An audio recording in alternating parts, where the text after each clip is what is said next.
வணக்கம், வாழ்க வளமுடன். இன்றைக்கி செவ்வாய்க்கிழமை, முருகன் ஆசியுடன் இன்றைக்கி ஒரு கோயிலை பற்றி பார்க்கலாமா? இன்றைக்கி என்ன கோயிலை பற்றி பார்க்க போகிறோம்னா, திருநெல்வேலி மாவட்டத்தில் சேரன் மகாதேவின்னு சொல்லுவாங்கள்ல, அந்த சேரன் மகாதேவி இப்போ அது இப்போ தென்காசி மாவட்டமாக மாறிடுச்சு. அதனால் தென்காசி மாவட்டத்தில் உள்ள சேரன் மகாதேவியில் உள்ள அம்மைநாதர் கோவில் தாங்க. அதான் கைலாசநாதர் கோவில்னு சொல்லுவாங்க. இந்த கைலாசநாதர் கோவில் நவ கைலாயங்களில் சந்திரனுக்குரிய 2வது ஸ்தலம்னு சொல்லுவாங்கங்க. இது தாமிர நதிக்கரையில் அமைந்துள்ளது.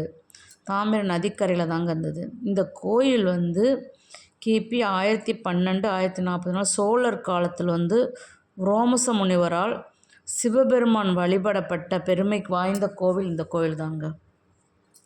இந்த கோயிலில் பாண்டியர் கால கல்வெட்டுகளை கொண்டு வரலாற்று சிறப்புமிக்க சிவஸ்தலம்னு இதை சொல்லுவாங்கங்க. இந்த கோவிலில் சிறப்புகள் என்னென்னா, இந்த கோவில் மற்றும் வரலாறுல லைட்டாக பார்ப்போம், அடுத்து விரித்து பார்ப்போம். இந்த கோவிலில் வரலாறு மூலவர் அம்மைநாதருங்க. கைலாசநாதர் சந்திரஸ்தலங்க. அம்மன் அம்மனோட பேர் ஆவுடை நாயகி. இதுக்கு தல விருட்சம் என்னதுன்னா ஆலமரம். நவ கைலாய ஸ்தலம் தாமிரபரணி நதிக்கரையில் அமைந்துள்ள 9 நவ கைலாயங்களில் சந்திரனுக்குரிய 2வது ஸ்தலமாக இதை சொல்லுவாங்கங்க. இது ரோமச முனிவர் தாமிரபரணி தென்கரையில் ஆலமரத்தடியில் சிவலிங்கத்தை வைத்து வழிபட்ட தலங்கிறதுனால முனிவர் சிவபெருமானுக்கு காட்சி கொடுத்ததாக புராணங்கள் சொல்லுதாங்கங்க. இந்த கொடிமரத்தின் கீழ் நந்தனார் சிவனை தரிசிக்க குறிக்கும் வகையில் அவரது சிற்பம் நந்தி சற்று விலகி இருப்பதாக அந்த கோவிலில் இருக்குங்க, சாய்ஞ்சிருக்கிற மாதிரி இருக்குங்க. இந்த கோவிலின் முக்கியத்துவம் என்ன வழிபாடு இதில் நிறைய பண்ணுவாங்கன்னா, அரிசி வியாபாரிகள் தங்கள் வியாபாரம் செழிப்பதற்காக இங்கு அரிசி தானமும் அன்னதானமும் செய்கிறது ரொம்ப விசேஷமாங்க. அதுவும் நம்ம திங்கக்கிழமை செய்கிறது இந்த கோவிலுக்கு அவ்வளோ பெரிய விசேஷங்க. திருமண தோஷம் உள்ளவங்க மாதுளை பழச்சாறு அபிஷேகம் செய்து அம்பாள் சன்னதியில் அரிசி பரப்பி அது திங்கக்கிழமை செஞ்சால் ரொம்ப விசேஷங்க. அரிசி பரப்பி அங்கே தேங்காய் தீபம் ஏற்றி வழிபட திருமண தோஷங்கள் கண்டிப்பாக நீங்குவதுன்னு சொல்கிறாங்க. நானும் இந்த கோயிலுக்கு போயிருக்கேன், நிறைய தடவை போயிருக்கேன். எனக்கு இங்கே சேரன் சுத்தமல்லி தாங்க. அதனால் அந்த திருநெல்வேலி, நான் இருக்க திருநெல்வேலி, அதனால் பக்கம் தாங்க. அந்த கோயிலுக்கு நாங்கள் அடிக்கடி இந்த கோயிலுக்கு போவோம். அம்மைநாதர் கோயிலுக்கு போவோம், கோடகநல்லூர் கோயிலுக்கு போவோம், பக்தவச்ச பெருமாள் கோயிலுக்கு போவோம். அப்படி போகும்போது அந்த கோயிலை பார்த்தோன்னே சரி அப்போ இந்த கோயிலை பற்றி போடுவோம் அப்படின்னு சொல்லி தான் அந்த கோயிலை போடுறோம். இந்த கோயில் திருநெல்வேலி திருநெல்வேலியிலேருந்து வர்றவங்களுக்கு சுமார் 20 கிலோமீட்டர் தொலைவில் தாங்க சேரன் மகாதேவி தாமிர ஆற்றின் கரையில் உள்ளதுன்னு சொல்லுவாங்க. இந்த கோயில் இந்த கோயில் நவ கைலாயங்களில் 2வது ஸ்தலமாக விளங்குதுன்னு சொல்லுதாங்கல்ல. இந்த கோயில் ரோமச முனிவரால் உருவாக்கப்பட்டது. ரோமச முனிவர் தாமிர நதிக்கரையிலிருந்து 9 மலர்களை தூவியிருக்காருங்க. 9 மலரை தூவினவுடனே அதில் முதல் மலர் பாவநாசத்தில் விழுந்திருக்குங்க. அதான் கைலாயம், நவ கைலாயத்தில் முதல்ல உள்ளதாங்க அது. 2வது மலர் சேர்மாதேவி நதிக்கரையில் ஒதுங்கினதுனால இதை ரோமச முனிவர் போய் நேரில் பார்த்தபோது அங்கு அந்த இந்த அந்த மலர்கள் லிங்கமாக இருப்பதை கண்டு அவர் மனம் உருகிட்டாருங்க. மனம் உருகி சிவனுக்குன்னு ஒரு கோவில் அமைக்கணும்னு சொல்லி அமைச்சிட்டாங்க. அந்த ரோமச முனிவர் போட்ட தாமரை மலர் எங்கே இருக்குன்னா, ஆலமரத்தின் சிவனடியில் சேர்ந்திருந்ததுனால அந்த ஆலமரத்தையே ஸ்தல விருட்சமாக இந்த கோயில் வச்சுருக்காங்கங்க. இதுக்கு முக்கிய தீர்த்தம் என்னன்னா வியாச தீர்த்தம்னு சொல்லுவாங்க. வியாச தீர்த்தம் கட்டடத்தில் வியாச தீர்த்தம் கட்டத்தில் மார்கழி மாதம் வளர்பிறை சப்தமியில் அதிகாலையில் கங்கை, யமுனை, சரஸ்வதி ஆகிய மூன்று நதியும் செய்வதாகவும் அந்த நதிக்கரையில் சங்கமம் செய்வதாக இருப்பதனால இந்த வேளையில் அதிகாலையில் மூழ்கி தரிசனம் செய்பவங்களுக்கு அனைத்து புண்ணிய நதியில் நீராடின பலன் கிடைக்கும்னு சொல்லுவாங்க. இந்த வேளையில் நதியில் வந்து தேவதைகள்லாம் கூடும் நேரம் வந்து நமக்கு வந்து அதிகாலை வந்து 3 மணின்னு சொல்லுவாங்கங்க. இந்த கோயிலில் வந்து திங்கட்கிழமை அன்னைக்கு வந்து மறக்காமல் வந்து நம்ம வந்து அரிசி அன்னதானம் பண்ணுறது, இந்த இந்த இது அரிசியை பரப்பி தேங்காய் வச்சு தீபம் ஏற்றுறது, இதுக்குமே ஒரு கதை உண்டுன்னு சொல்லுவாங்க. அக்கா தங்கச்சி என்ன செஞ்சுருக்காங்கன்னா, அக்கா இந்த தீபம் ஏற்றுறதுக்கு ஒரு சின்ன கதை மாதிரி நான் சொல்லிவிட்டு அதுக்கப்புறம் சொல்கிறேங்க. அவங்க வந்து சிவன் பக்தி உள்ளவங்க. ரொம்ப சிவன் பக்தி இருக்கும்போது ஒரு நாள் என்ன செஞ்சுருக்காங்க, எப்பயுமே சிவன் சிவன்கிட்டே தான் இருப்பாங்க. அப்படி சிவன் இருந்துக்கிட்டு இருக்கும்போது ஒரு நாள் என்ன செஞ்சுருக்காங்க, அவங்க அம்மா எல்லாருமே இல்லை, வீட்டில் ஒருத்தரும் இல்லை. அந்த அக்காளும் தங்கச்சி மட்டும்தான் இருந்திருக்காங்க. அப்போ வந்து சிவன் வந்து எப்பயுமே விளையாடுவார் பார்த்தீங்களா, விளையாடுறதுக்காக அப்போ அவங்க கொஞ்சம் வறுமையிலையும் இருந்திருக்காங்க.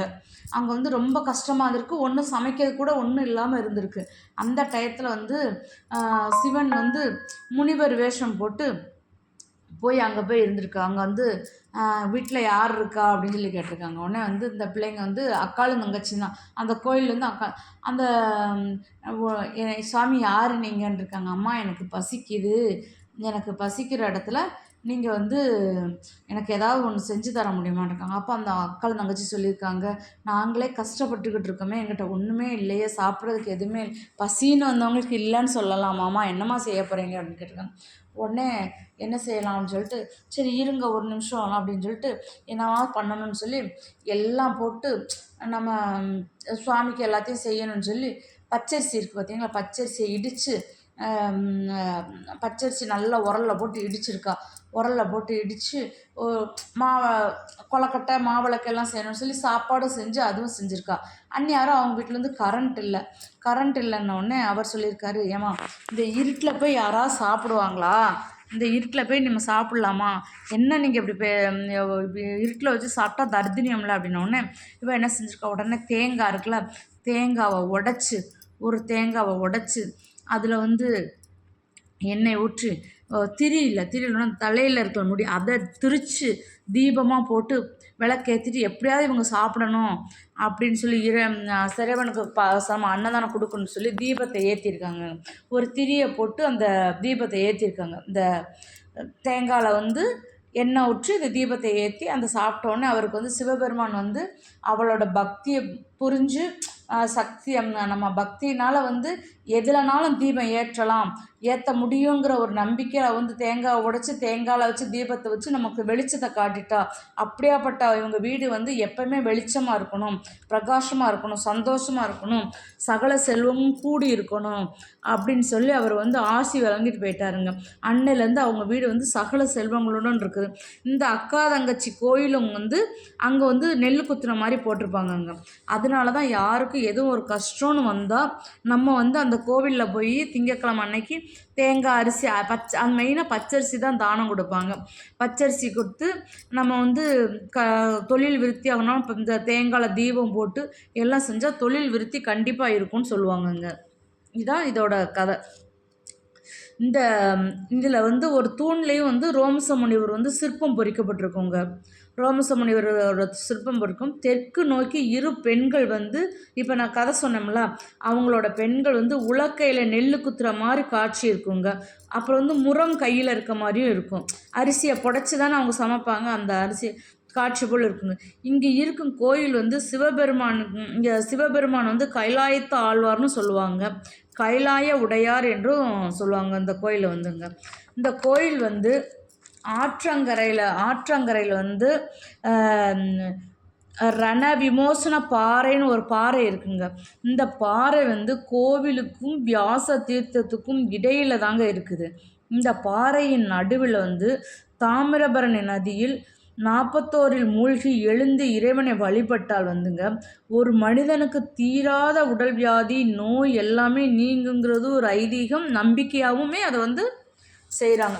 அதனால் இந்த தாமிரபரணி நதி வந்து அவ்வளோ, அந்த வியாசராச தீர்த்தம் வந்து அவ்வளோ சக்தி வாய்ந்த தீர்த்தம்னு சொல்லுவாங்க. இந்த கோவிலில் வந்து அம்மாளுக்குன்னு ஒன்று தனி சன்னதிகள் இருக்குங்க. கிழக்கு நோக்கி உள்ள இந்த கோவிலில் வந்து சேர்மாதேவியில் வந்து அம்மாளுக்கு சுவாமி சன்னதிகள் வந்து கிழக்கு நோக்கி தாங்க இருக்குது. அப்புறம் வந்து அம்மைநாதர் உள்பட இதில் இன்னொரு சக்தி என்னென்னா, அம்மைநாதர் வந்து ஒளிபடாத திருமேனியாக தானே முளைத்துள்ளாருங்க அந்த கோவிலில் வந்து. எப்படி அம்மைநாதர் வந்து ஒளிபடாத திருமேனியாக அவராகவே முளைச்சி வந்தார்னு சொல்லுவாங்க. இந்த கோவில் வந்து அவ்வளோ சக்தியாக இருக்கும். உள்ளுக்க போனாலே நமக்கு வந்து ஒரு ரொம்ப சந்தோஷமாக இருக்குங்க. அந்த கோயிலில் போய் சுற்றுப்பிரகாரம் எல்லாமே வந்து சூப்பராக இருக்கும். நாங்களும் அந்த கோயிலுக்கு போனோம். அந்த கோயில்கிட்ட அந்த ஃபோட்டோவில் இருக்கார்ல அந்த ஐயர் தான் எங்கிட்ட பேசினார். இந்த சுவாமி தான் பேசினாங்க. இந்த சுவாமி பேசும்போது தான் சொன்னாங்க, தொழில் விருத்தி, நமக்கு தொழில் மந்தமாக இருக்குது அப்படின்லாம் சொன்னாங்கன்னு சொன்னால், நல்லா இவங்கக்கிட்ட வந்து நம்ம வந்து அரிசி தானம் பண்ணுற இந்த கோவிலில் வந்து அரிசி தானம் பண்ணி நெல் இலையில நெல் பரப்பி அரிசி வச்சு தேங்காய் உடைச்சி தீபம் ஏற்றி ஒரு 10 நிமிஷம் அப்படி மௌனமாக இருந்து வேண்டிட்டு வந்தால் கண்டிப்பாக அந்த கோவிலுக்கு வந்துட்டு போனாலே ஏதாவது ஒரு நல்ல விஷயம் நடக்கும் அப்படின்னு சொல்லுவாங்கங்க. அதுவும் போக இது நவகைலாயத்தில் 2வது ஸ்தலம். அங்கே போய் ரொம்ப நல்லாயிருக்கும் இந்த கோவிலுக்கு. நீங்களாம் வேணுங்கிறவங்க வந்து இந்த கோயிலை பார்க்கணுன்னு நினைக்கிறவங்க வந்து கோடை விடுமுறை இப்படி ஹாஃபலி லீவு ஆன்வல் லீவ்லலாம் வந்து ஊடால வந்து பார்த்தீங்கன்னா இங்கே வந்து சேர்மாதேவியில் வந்து ஏகப்பட்ட கோயில்கள் இருக்குது. இந்த சைடு திருநெல்வேலியிலேருந்து இந்த சைடு வரும்போதே கோடகநல்லூர் ஆதி காலத்து பழங்காலத்து கோயில்கள்லாம் நிறையா இருக்குங்க. அந்த கோயிலுக்கெலாம் நம்ம போனோம்னா ரொம்ப விசேஷமாக இருக்கும். முடிஞ்ச அளவுக்கு பாருங்கள் அந்த கோயிலுக்கு. அதே மாதிரி திருமணமாகாத பெண்கள்லாம் வந்து கண்டிப்பாக அந்த கோயிலுக்கு வாங்க. கண்டிப்பாக திருமணம் நடக்கும். அதை நெல் பரப்பி அதை தீபம் ஏற்றினா கண்டிப்பாக நடக்கும்னு சொல்லுவாங்க. தொழில் விருத்திக்கும் வந்து இது ரொம்ப விசேஷமாக இருக்கும். இந்த கோயிலில் போய் அரிசி அன்னதானம் பண்ணிட்டு வந்தால் தொழில் விருத்தியாக இருக்கும் அப்படின்னு சொல்கிறாங்க. அவங்க சொன்னால் தான் நமக்கும் தெரியும். ஆனால் அது உண்மை தான். நாங்களும் 2-3 தடவை அந்த கோயிலுக்கு போனோம். கோயிலுக்கு போனது வந்து எங்களுக்கு வந்து ரொம்ப சந்தோஷமாக இருக்குது. மன நிம்மதி கிடைக்கும், ஆரோக்கியம் இருக்குது, குடும்பம் நல்லா புகழ் பெற்று நல்லா இருக்குது. எல்லா மக்களுமே இதே மாதிரி கோயிலுக்கு வந்து சந்தோஷமாக வரணும், ஆரோக்கியத்துடன் வரணும், வளமுடனும் வாழணும். இந்த அம்மைநாதரின் விமானம் வந்து தாமரை மொட்டு போல் இருக்குங்க. எப்படி அம்மைநாதரின் விமானம் வந்து தாமரை மொட்டு போல் இருக்குங்க. அம்பாளோட விமானம் வந்து 3 குடங்களாக காணப்படுங்க. அதே மாதிரி இந்த நதியில் சொல்கிறாங்களா, அதே மாதிரி கண்டிப்பாக அந்த தாமரை நதியில் வந்து நீங்கள் எல்லாருமே குளித்து நீராடிட்டு வந்தீங்கன்னா, அதிகாலையில் நீராடிட்டு வந்தோன்னா தீராத வியாதிகள் குணமாகும்னு சொல்லுவாங்க. உடல் ஆரோக்கியம் பெறும், வலு பெறும். அதனால் இந்த கோவிலில் வந்து உங்களுக்கு எப்போ நேரம் கிடைக்க வரணும், கண்டிப்பாக வரணும். உங்களுக்கு நேரம் கிடைக்கும்போது மனசார அம்மைநாதரை நீங்கள் வேணுனாலே உங்களுக்கு அம்மைநாதர் வீட்டுக்கு வந்துடுவார். எப்பயுமே நம்ம சிவனை கையில் எடுத்துட்டாலே சிவன் சிவன் சிவன் சொன்னாலே நமக்கு வந்து எல்லாம் நம்ம அப்பன் சிவன் பார்த்துக்கிடுவாருங்க.